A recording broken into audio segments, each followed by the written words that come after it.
Hey everybody, this is Dan back with another Mortgage Explainer, and today we're going to be talking about a question I get quite often. How do I lock my rate? Right? So we all know that, rates can change and it's depending on, what the market's doing, your program, your credit score, there's a lot of different things that can impact the rate. But one of the questions is, well, how do I lock it? Because people have heard that before. You can lock your rate. When can you lock? How do you lock your rate?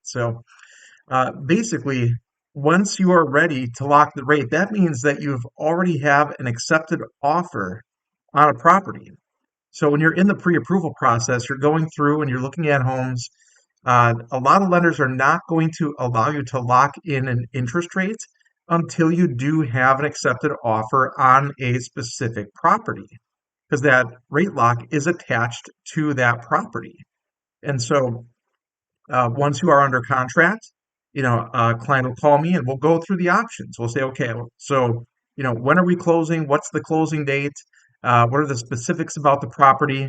And then I'll put those options together for my clients to say, okay, based on closing in 30 days or 45 days, here's the rate lock options.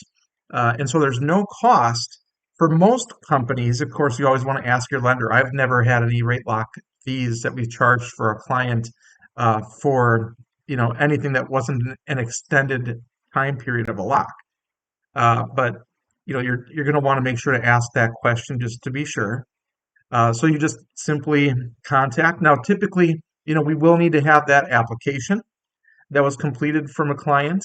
And usually we're going to ask for a copy of the purchase contract just so we can see all the details, including the property address, the closing date, the purchase price, all the main details of the home. But then it's just a simple request. There's no magic to it. There's no cost. We agree upon, okay, this is a good time to lock the rate. You say, yes, do I have your consent to lock the rate? And if we do, we'll go ahead and submit that rate lock. Now, in order to know that it was accepted, you do want to get that rate lock confirmation. So within 3 days of having an application and locking a rate, that lender is required to send you an official loan estimate.